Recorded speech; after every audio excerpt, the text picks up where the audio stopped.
Dear students, today class 11th, R.D. Sharma Mathematics chapter 3rd, functions, very short answer type questions. We will complete. Question number 12, write the domain and range of function f of x given by f of x is equal to 1 upon under root x minus modulus of x. देखिए एक function दिया हुआ है f of x is equal to 1 upon under root 1 minus modulus of x, तो हमको इसका domain और range calculate करना है। डोमेन एक्स की वो वैल्यू जिसके ऊपर ये फंक्शन डिफाइंड रहता है उसके सेट को डोमेन कहते हैं, और एक्स की वैल्यू रखने के बाद कोडोमेन वाले सेट में जो इमेजेस मिलती है उसके सेट को हम रेंज कहते हैं। तो इसकी डोमेन और रेंज निकालने के लिए पहले हम इस फंक्शन को थोड़ा सा डिस्क्राइब कर लेते हैं। X minus under root of x, ये फंक्शन दिया हुआ अंडर रूट के अंदर, हम इसको थोड़ा सा डिस्क्राइब करेंगे। इस फंक्शन को यहाँ पर ये मॉडुलस ऑफ एक्स है, तो ये मॉड का साइन अगर एक्स की value greater than or equal to 0 हो जाए तो मॉड का साइन हट जाता है और प्लस एक्स ले लेते हैं, और अगर अंदर की वैल्यू लेस देन 0 हो जाए तो मॉड का लेस देन 0 हो जाए तो मॉड का साइन हटा देते हैं और माइनस एक्स ले लेते हैं। तो इसी के अकॉर्डिंग हम इसको डिफाइन करते हैं। तो अगर हम x की वैल्यू को greater than or equal to 0 ले तो ये क्या हो जाएगा, पहला x तो ऐसे ही रहेगा, माइनस एक्स हो जाएगा, which is equal to x minus x 0 हो जाएगा, x माइनस एक्स 0। और एक कंडीशन और, अगर x इज लेस देन 0 ले ले हम तो ये x रहेगा और ये माइनस एक्स होगा आपका, मॉडुलस ऑफ x को माइनस एक्स और सामने माइनस का साइन है तो ये माइनस माइनस प्लस एक्स हो जाएगा इज इक्वल टू 2x। ऐसा हमने इसको डिफाइन कर दिया, किसको, x minus modulus of x को। जब x is greater than or equal to 0 रहेगा तो इसकी वैल्यू 0 आएगी, और जब x इज लेस देन 0 रहेगा तो इसकी वैल्यू 2x आएगी। अब इसको देखो, x की वैल्यू अगर अपन greater than or equal to 0 रखते हैं, मतलब 0 रखे या 0 से बड़ी वैल्यू रखे, तो यहाँ पर आपका 0 आएगा, और अगर x की वैल्यू लेस देन 0 रखते हैं तो यहाँ 2x आ रहा। अब लेस देन 0 माइनस 1 माइनस 2, जैसे हमने x की वैल्यू माइनस 1 रखे तो ये माइनस 2 आ जाएगा, आपने माइनस 2 रखे तो ये माइनस 4 आ जाएगा। मतलब x की वैल्यू 0 से लेस जब रखेंगे तो यहाँ पर नेगेटिव वैल्यू आएगी, और यहाँ पर x is greater than or 0 रखने पर वैल्यू 0 आ रही है। इसका मतलब ये है कि ये जो x minus modulus of x है ये या तो 0 के इक्वल आएगा या फिर less than or equal to 0 आएगा। Less than or equal to 0, या तो 0 आएगा या कोई नेगेटिव क्वांटिटी आएगी, और नेगेटिव क्वांटिटी को अपन लेस देन 0 बोलते हैं। तो इसको हम क्या लिख सकते हैं, therefore x minus modulus of x is less than or equal to 0 for all x belongs to real number। अगर x की हम कोई भी रियल वैल्यू ले लें तो ये जो फंक्शन है x minus modulus of x, ये या तो 0 देगा या फिर 0 से लेस क्वांटिटी देगा। 0 से लेस यहाँ से दे रहा है, x की वैल्यू 0 से लेस रखेंगे तो ये माइनस 2 में आप माइनस क्वांटिटी का इंटू करेंगे, माइनस 1 का करेंगे तो माइनस 2, एक्स के प्लेस से माइनस 2 रखेंगे तो माइनस 4, एक्स के प्लेस पे माइनस 3 रखेंगे तो माइनस, कोई भी 0 से छोटी वैल्यू एक्स की रखेंगे तो यहाँ से नेगेटिव क्वांटिटी मिलेगी और यहाँ से आपको 0 ही मिलेगा। Means x minus modulus of x is less than or equal to 0 all ऑल x belongs to real number. तो अब देखो ये जो फंक्शन है अपना x minus modulus of x, ये अंडर रूट के अंदर है। अब इसका अंडर रूट हमको लेना है और ये 1 के अपॉन में भी है। तो अब अंडर रूट के अंदर की क्वांटिटी जब 1 के अपॉन में रहता है तो देखिए इसको ऐसा लिखता हूं मैं, दैट इज, अब पूरा फंक्शन हमारा एफ ऑफ एक्स जो है वो 1 upon under root x minus modulus of x ये है।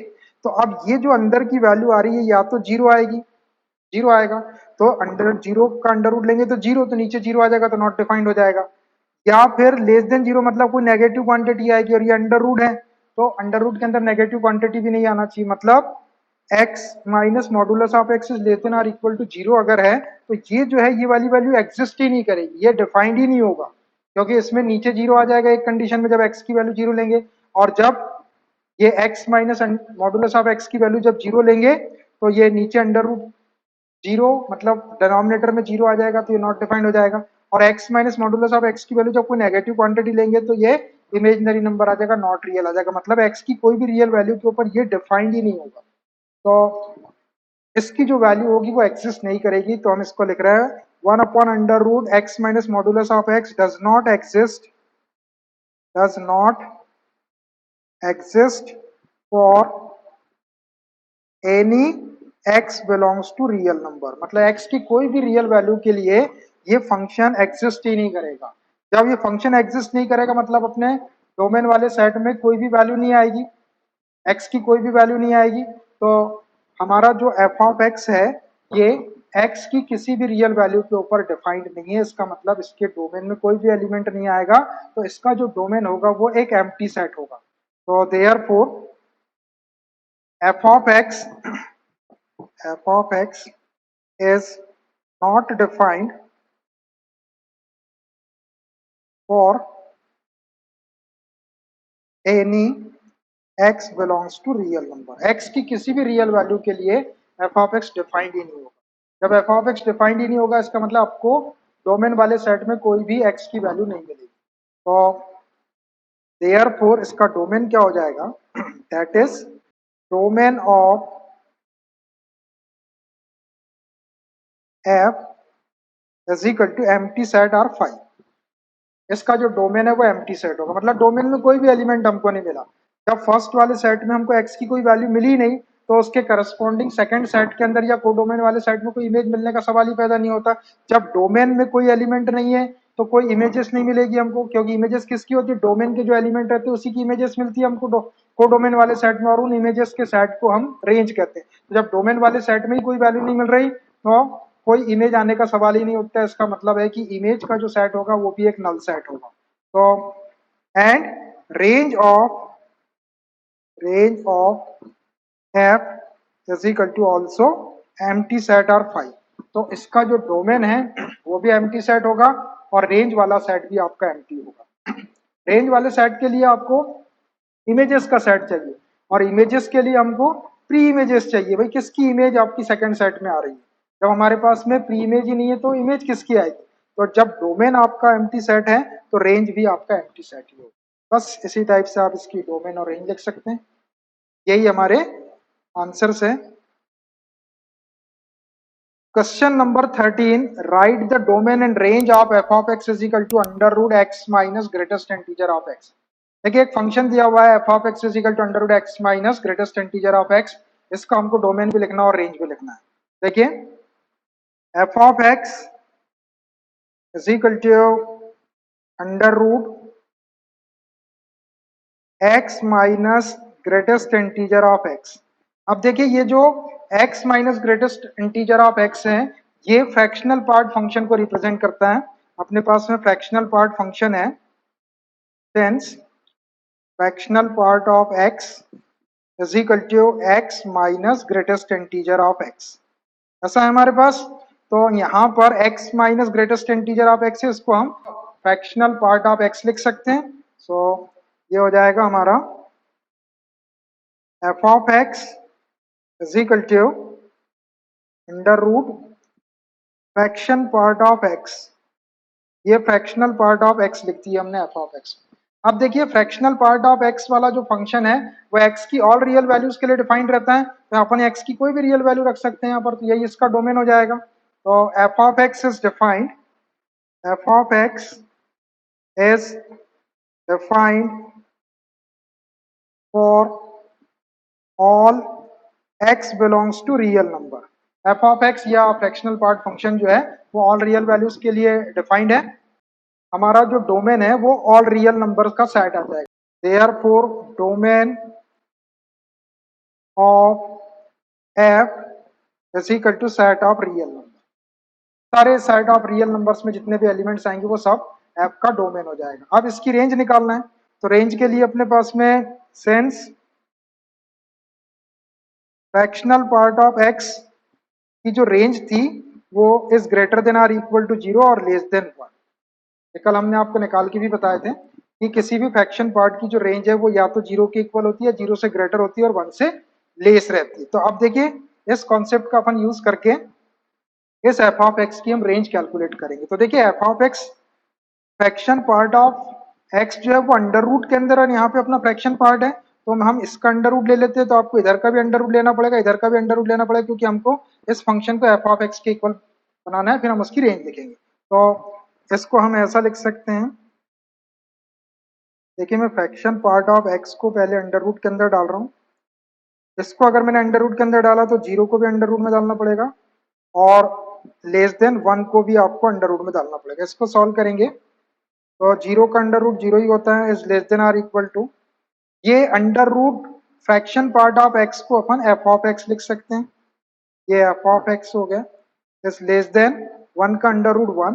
तो एफ ऑफ एक्स की वैल्यू या तो जीरो है या जीरो से ग्रेटर और वन से लेस है, और एफ ऑफ एक्स की जो वैल्यूज रहती है उसी के सेट को अपन रेंज कहते हैं। ये इमेज हो गई आपकी एफ ऑफ एक्स, जीरो या जीरो से ग्रेटर और वन से लेस इमेजेस के सेट को अपन रेंज कहते हैं, तो यही इसकी रेंज हो जाएगी। Therefore range of f is equal to, अब इसमें जीरो को लेना है हमको, तो ऐसा बिग ब्रैकेट बनाया मैंने, ये वाला ब्रैकेट बना दो, जीरो को इंक्लूड करना है, जीरो है इसमें, जीरो से बड़ी क्वांटिटी और वन से छोटी, वन को इंक्लूड नहीं करना है। तो ऐसा सेमी क्लोज्ड इंटरवल में आपको इसकी रेंज लिखना पड़ेगा। इसका मतलब इसमें जीरो इंक्लूड है, जीरो से बड़ी क्वांटिटी और वन से छोटी, तो ये आपकी एफ ऑफ एक्स की रेंज हो गई। तो डोमेन भी लिख दिए और रेंज भी लिख दिए। Question number 14, write the domain and range of function f of x given by f of x is equal to under root greatest integer of x minus x. देखिए एक फंक्शन दिया हुआ है आपको एफ ऑफ एक्स, इसकी domain और range calculate करना है। तो पहले मैं फंक्शन को लिख लेता हूं, f of x is equal to under root greatest integer of x minus x. इसको हम ऐसा लिख सकते हैं, अंडर रूट, यहां से माइनस का साइन कॉमन निकाल लो, माइनस का साइन कॉमन निकालेंगे तो ये x प्लस हो जाएगा और ये ग्रेटेस्ट इंटीजर प्लस वाला माइनस हो जाएगा, ग्रेटेस्ट इंटीजर ऑफ x। इसको हम ऐसा लिख सकते हैं। अब देखिए इसको, ये x greatest integer of x अपने पास में डिफाइंड है फ्रैक्शनल पार्ट फंक्शन के इक्वल, तो उसका यूज कर लेता हूं मैं, since fractional part of x is equal to x minus greatest integer of x। ऐसा होता है fractional part of x is equal to x minus greatest integer of x। तो ये x minus greatest integer of x से सामने minus है, तो इसको मैं फ्रैक्शन पार्ट ऑफ x लिख देता हूं। तो ये हो जाएगा आपका अंडर रूट, ये minus sign as it is है और इसको फ्रैक्शन पार्ट ऑफ x लिख दिए। ये fraction part of x minus के साथ में आ गया, तो हमारे पास में f ऑफ x क्या आ गया, f of x is equal to under root minus fraction part of x. अब देखिए ये अंडर रूट का साइन है यहाँ पर और अंडर फ्रैक्शनल पार्ट फंक्शन, लेकिन उसके सामने माइनस का साइन लगा हुआ है। आपको मालूम है अंडर रूट के साइन के अंदर अगर नेगेटिव क्वांटिटी आ जाए, ये तो नेगेटिव फंक्शन ही आ गया इसके अंदर, तो ये जो है रियल वैल्यू नहीं होगी, ये इमेजनरी वैल्यू हो जाएगी। तो यहाँ पर F of x has not real valued function, ये एक रियल वैल्यू फंक्शन नहीं है, क्योंकि अंडर रूट के अंदर यहाँ माइनस का साइन है, ये रियल वैल्यू वाला फंक्शन ही नहीं होगा। जब ये रियल वाला फंक्शन ही नहीं होगा तो इसकी डोमेन जो है वो एम्प्टी सेट आ जाएगा फाई, और जब डोमेन एम्प्टी सेट आ जाएगा तो उसकी रेंज भी आपकी एम्प्टी सेट फाई के इक्वल आ जाएगी।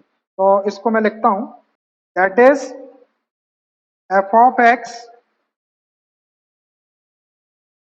Has not real valued function, real valued function, ये एक रियल वैल्यूड फंक्शन नहीं है। एक्स की वैल्यू रखना नहीं रखना वो तो बात की बात है, यहाँ पर फंक्शन ही आपका अंडर रूट के अंदर नेगेटिव साइन के साथ में आ गया, तो ये रियल वैल्यू वाला फंक्शन ही नहीं है, इमेजनरी फंक्शन हो गया, ये रियल फंक्शन नहीं है। हमको रियल वैल्यूड फंक्शन की हम एक डोमेन और रेंज निकालते हैं, यहाँ पर ये फंक्शन ही आपका रियल वैल्यू वाला नहीं है। सो दैट इज मैंने लिख दिया f of x has not real valued function, therefore जब ये रियल वैल्यूड वाला फंक्शन ही नहीं है तो इसकी जो डोमेन है, domain of f is equal to phi, उसके डोमेन वाले सेट में कोई एलिमेंट नहीं है। अगर जब डोमेन वाले सेट में कोई एलिमेंट नहीं आया तो रेंज वाले सेट के अंदर भी कोई एलिमेंट नहीं आएगा।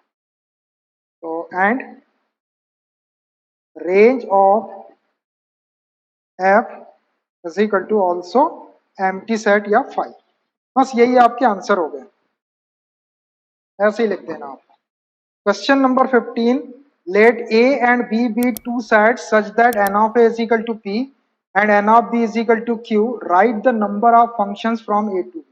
देखिए एक A सेट है और एक B सेट है, A सेट में नंबर ऑफ एलिमेंट P है और B सेट के अंदर नंबर ऑफ एलिमेंट Q है। तो हमको बताना है number of function from A to B, कि कितने नंबर ऑफ फंक्शंस होंगे ए से बी में। तो इसके लिए देखिए मैं यहाँ पर दो सेट बना लेता हूँ, एक ए सेट बनाया मैंने और एक सेट बना लो बी।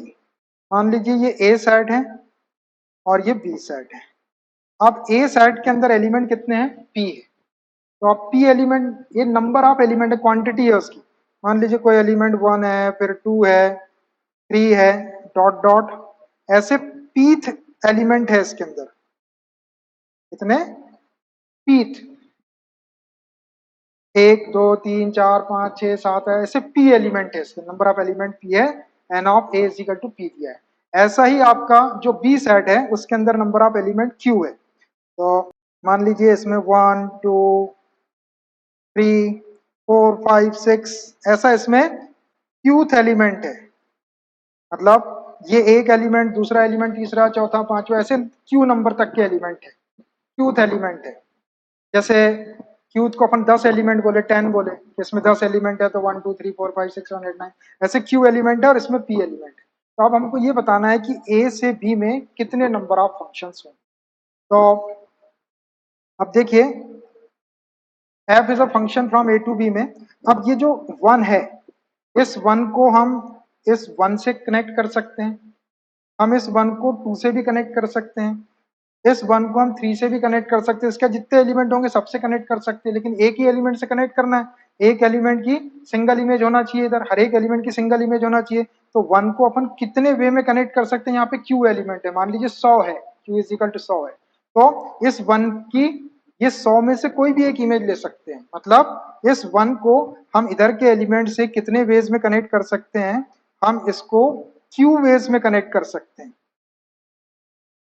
Q veg. इस 1 को हम क्यू वेज में कनेक्ट कर सकते हैं। मतलब जितने इधर एलिमेंट है, इधर एलिमेंट कितने, इधर क्यू एलिमेंट है, तो क्यू बेस में इसको कनेक्ट कर सकते हैं। मतलब ये क्यू बेस में क्यूब में से कोई भी इसकी एक इमेज होगी। ऐसा ही हमारा जो सेकंड एलिमेंट है 2, जो सेकंड एलिमेंट है 2, इसको हम 1 के साथ कनेक्ट कर सकते हैं, इसकी इमेज 1 हो सकती है, इसकी इमेज 2 भी हो सकती है, इसकी इमेज 3 भी हो सकती है, इसकी इमेज 4 5, ये पी नंबर का जो भी एलिमेंट होगा वो भी हो सकती है। लेकिन कोई एक इमेज रहेगी। तो हम इस 2 को भी कितने वे में कनेक्ट कर सकते हैं, इसको भी हम क्यू वेज में कनेक्ट कर सकते हैं, क्यू बेस में इधर कनेक्ट कर सकते हैं। ऐसे ही आपका ये जो 3 है, इस 3 को हम कितने वेज में कनेक्ट कर सकते हैं, इधर क्यू को हम 1 से कनेक्ट कर सकते हैं, क्यू को हम 2 से कनेक्ट कर सकते हैं, क्यू को हम 3 से कर सकते हैं, या क्यू नंबर पे जो भी एलिमेंट होगा उससे कनेक्ट कर सकते हैं। तो कहने का मतलब ये कि 3 को भी हम क्यू वेज में कनेक्ट कर सकते हैं, क्यू वेज में कनेक्ट कर सकते हैं। तो ऐसे ही इस ए सेट के हर एक एलिमेंट को हम क्यू वेज में कनेक्ट कर सकते हैं। तो इसके टोटल नंबर ऑफ फंक्शंस कितने हो जाएंगे, number of functions from A to B is equal to, अब देखो ये वाला जो एलिमेंट है ये क्यू वेज में कनेक्ट हो सकता है, तो ये क्यू वेज इनटू ये वाला जो 2 वाला जो एलिमेंट है, ये वाला एलिमेंट भी क्यू बेस में कनेक्ट हो सकता है, इनटू क्यू। फिर ये जो 3 वाला थर्ड वाला नंबर का जो एलिमेंट ये भी क्यू बेस में कनेक्ट हो सकता है, इनटू क्यू। फिर फोर्थ फिफ्थ, ऐसे कितने एलिमेंट है इसके अंदर, इसके अंदर पीथ एलिमेंट है। तो ये पूरे के पूरे पीथ एलिमेंट जो है इधर के साइड से क्यू बेस में कनेक्ट हो सकते हैं। तो ये Q into Q into Q into Q आता जाएगा, कितने टाइम आएगा ये क्यू इन ये Q into Q into Q कितने टाइम आएगा, ये पी टाइम आएगा, पी टाइम्स, पी टाइम्स आ जाएगा ये क्यू वे क्यू वे क्यू वे क्यू वे, जितने एलिमेंट होंगे वो सब क्यू वेज में कनेक्ट होते जाएंगे। तो Q into Q into Q into Q P time लिख सकते हैं। तो इसका मतलब क्या हो रहा है कि क्यू कितने बार आ रहा है, पी टाइम आ रहा है, और बीच में मल्टीप्लाई का साइन है, तो इसको हम लिख सकते हैं क्यू की पावर पी। इतने नंबर ऑफ फंक्शंस हो जाएंगे क्यू की पावर पी। अब जैसे ये 2 into two into two 5 time रहता, क्यू के प्लेस पे से 2 रहता, 2 into two into two 5 time. तो हम 2 into two into two into two 5 time कितना, 2 टू जा 4 टू जा 8 टू जा 16 32 होता है। तो इस 32 को क्या लिख सकते हैं, 2 की पावर 5। जितने बार वो 2 आ रहा है उसको 2 की पावर में लिख देते थे। ऐसे ही यहाँ पर q कितने बार आ रहा है, p बार आ रहा है, तो मैंने q की पावर क्या लिख दिया है, p लिख दिया है। तो q raise to the power p जो है वो नंबर ऑफ फंक्शंस हो जाएंगे p। यही इसका आंसर हो गया। Question number 16, let f and g be two functions given by f is the set of 2, 4, 5, 6, 8, -1, 10, -3 and g is the set of 2, 5, 7, 1, 8, 4, 10, 13, 11, -5. Find the domain of f plus g। देखिए f और g दो function दिए हुए, तो हमको f plus g का domain लिखना है। तो देखिए f plus g का डोमेन लिखने के लिए हम क्या करते हैं, पहले f का डोमेन लिख लेते हैं और फिर g का डोमेन लिख लेते हैं। f प्लस जी का जो डोमेन होगा या दोनों के एडिशन का जो डोमेन होगा वो f और g के डोमेन का इंटरसेक्शन हो जाएगा। तो हम इनका डोमेन अलग अलग लिख लेते हैं पहले। तो domain of f is the set of, domain क्या होता है, जो फर्स्ट एलिमेंट होते हैं उनका सेट। तो 2, 5, 8, 10, 2, 5, 8, 10, ये हो गया आपका f का डोमेन। ऐसे ही g का डोमेन लिख लो, and domain of g is the set of all first elements 2, 7, 8, 10, 11, 2, 7, 8, 10, 11, ये हमने g का भी डोमेन लिख लिया। अब f प्लस g का डोमेन क्या होगा, ये दोनों डोमेन का intersection. Therefore domain of f plus g is equal to domain of f intersection domain of g। f और g के डोमेन का इंटरसेक्शन। तो f का डोमेन है हमारे पास में 2, 5, 8, 10, इंटरसेक्शन g का डोमेन है 2, 7, 8, 10, 11। अब बीच में इंटरसेक्शन का साइन लगा है, तो जो जो एलिमेंट कॉमन है उसको ले लो। एक तो आपका 2 कॉमन है दोनों के अंदर, ये 5 है इसमें 5 नहीं है, इसमें 8 है, इसमें भी 8 है, इसमें 10 है और इसमें भी 10, ये 3 एलिमेंट कॉमन है। तो which is equal to set of 2, 8, 10। बस ये 3 एलिमेंट आ गए आपके डोमेन ऑफ f प्लस जी में। यही हमारा आंसर हो गया। Question number 17, find the set of values of x for which the function f of x is equal to 3x square minus 1 and g of x is equal to 3 plus x are equal। देखिए दो function दिए f of x और g of x, ये दोनों equal दिए हुए हैं, तो हमको set of values of x निकालना, मतलब x की वैल्यूज का सेट निकालना। तो इसके लिए हम क्या करते हैं, ये f of x और g of x को अकॉर्डिंग टू कंडीशन इक्वल रख देते हैं और सॉल्व करके x की वैल्यूज निकालेंगे और उन वैल्यूज को सेट के अंदर रख देंगे बस। Since f of x is equal to g of x, ये दोनों फंक्शन इक्वल दिए हुए हैं, ये गिवन है हमको, वैल्यू रख देते हैं हम इसकी। देयरफॉर एफ ऑफ एक्स की वैल्यू है 3x square minus 1 is equal to 3 plus x. इसको सॉल्व करके x की वैल्यू निकाल, इधर शिफ्ट करके ले आते हैं। 3x square minus x minus 1 plus 3 का -3 is equal to 0, which implies 3x square minus x minus 1 -3 -4 is equal to 0। देखो ये क्वाड्रेटिक इक्वेशन बन गया। इसकी मिडिल टर्म माइनस एक्स को ऐसा स्प्लिट करते हैं कि मल्टीप्लाई करने पर फर्स्ट और लास्ट का प्रोडक्ट और प्लस करने पर मिडिल टर्म माइनस एक्स। तो देखो इसका प्रोडक्ट नेगेटिव है, इसका मतलब एक नंबर पॉजिटिव होगा एक नेगेटिव होगा, लेकिन सम नेगेटिव है, इसका मतलब बिगर नंबर नेगेटिव होगा। प्लस 3x और -4x ले लेता हूं मैं। 3x square plus 3x minus 4x minus 4 is equal to 0। देखो 3x इंटू -4x करेंगे तो -12x स्क्वायर, दोनों को प्लस करेंगे तो -x। अब दो में से कॉमन निकाल लो, यहाँ से 3x कॉमन निकाले तो x प्लस 1, यहाँ से -4 कॉमन निकाले तो x plus 1 is equal to 0। x plus 1 का फैक्टर कॉमन निकाल लो, x प्लस 1 कॉमन निकाले तो यहाँ बचा 3x और यहाँ बचा -4 इज इक्वल टू 0। अब either x plus 1 is equal to 0 और 3x minus 4 is equal to 0। यहाँ से x की वैल्यू निकाल लेते हैं। x is equal to 1 को शिफ्ट करेंगे तो -1 और यहाँ से 3x और -4 को शिफ्ट करेंगे तो 4 और x is equal to 4/3। तो देखिए x की दो वैल्यू आ गई, एक -1 और एक 4/3। बस यही x की वैल्यू इसका सेट हो जाएगा। Therefore the set of values of x is equal to करली ब्रैकेट में रख दो -1, 4/3। बस ये दो वैल्यूज का सेट आ गया आपका और यही आपका आंसर है। Question number 18, this is the last question of this chapter and this exercise also. Let f and g be two real functions given by f 0,1, 2,0, 3, -4, 4,2, 5,1 and g is a function of set 1,0, 2,2, 3, -1, 4,4, 5,3। Find the domain of f into g।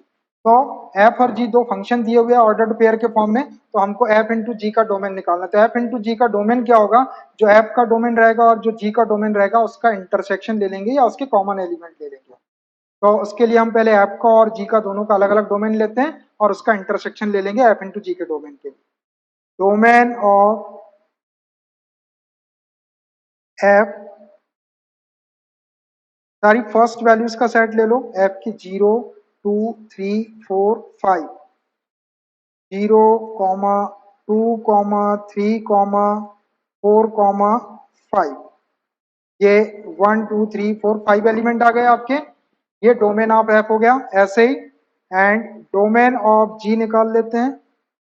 Domain of g is the set of, g वाला जो set दिया है इसमें first elements का set 1, 2, 3, 4, 5, 1, 2, 3, 4, 5।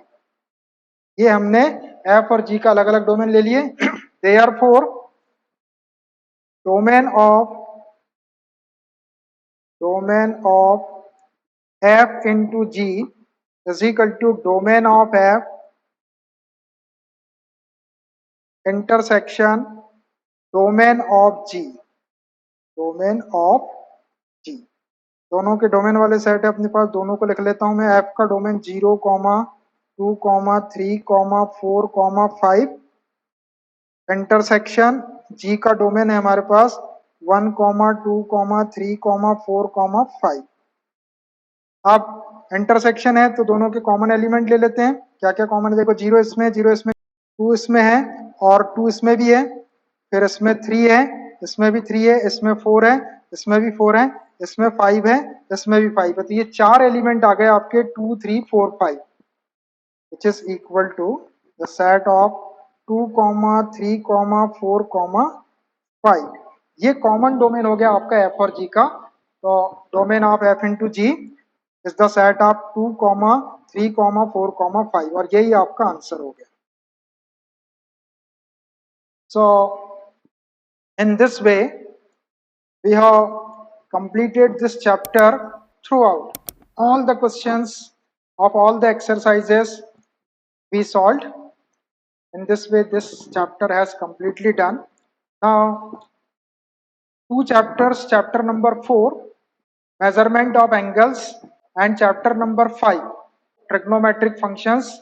I had already uploaded these two chapters, chapter 4 and chapter 5. You can check the playlist. Now in our next class we will start the new chapter. The chapter will be chapter number 6 graphs of trigonometric functions.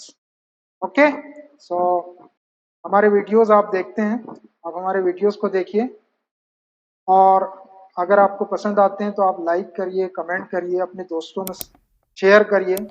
अगर आपने हमारे channel को subscribe नहीं किया तो आप उसको subscribe कर लें। और कोई प्रॉब्लम रहती है, कोई डाउट रहता है या कुछ भी वो रहता है तो आप कमेंट्स में आप पूछ सकते हैं। कुछ बच्चों के कमेंट्स आते हैं कि सर इसके जो बेसिक रहते हैं या जो थियरी रहती है उसको भी एक्सरसाइज के साथ में आप एक्सप्लेन कर दिया करो। तो देखिए जो थियरी के जो वीडियोस हैं वो अलग वीडियोस होते हैं। उसको अगर अपन इसके अंदर अगर हम डालेंगे तो वीडियो की लेंथ बहुत लंबी हो जाएगी। लेकिन फिर भी हम हर क्वेश्चन में जो कॉन्सेप्ट लगने वाला होता है उसको उसी क्वेश्चन में पूरी तरह से एक्सप्लेन करते हैं। आप ध्यान से वीडियोस को देखिए, कोई चीज़ ऐसी नहीं रहेगी जो आपको समझ में नहीं आएगी।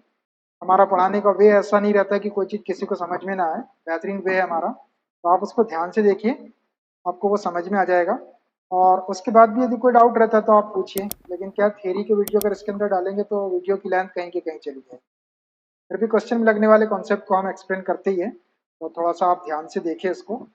और ज़्यादा से ज़्यादा अपने फ्रेंड्स को, दोस्तों को, रिलेटिव्स को, और कोई बच्चा आपसे कनेक्ट रहता है आपके रिलेशन में या कहीं से भी किसी टाइप से आपसे बच्चा अगर कनेक्टेड है तो आप उसको हमारे चैनल के बारे में बताइए, तो वो भी इससे फ़ायदा उठा सकते हैं। और best material, best content, best way of solving the questions हम प्रोवाइड कराते हैं। हम ऐसे ही पढ़ाते हैं, हाँ? किसी भी क्लास को पढ़ाएंगे तो हम ऐसे ही पढ़ाते हैं। सारी चीज़ें हम पढ़ाएंगे और सारी चीज़ें हम पढ़ा ही रहे लगभग, लेकिन थोड़ा सा धैर्य रखना, एक थोड़ा आराम से काम होता है। ये आर डी शर्मा की किताब है। आर डी शर्मा की किताब कैसी रहती है आपको तो मालूम है। और कुछ चीज़ें इसमें गलत तरीके से प्रिंट भी रहती है, कुछ आंसर्स वगैरह में प्रॉब्लम रहती है, तो हम उसको भी ठीक कर लेते हैं, उसको भी ठीक करते हैं। फिर भी आपको ध्यान से पढ़ने की ज़रूरत है। तो it's not for today, new chapter we will start from the new class. Okay, bye.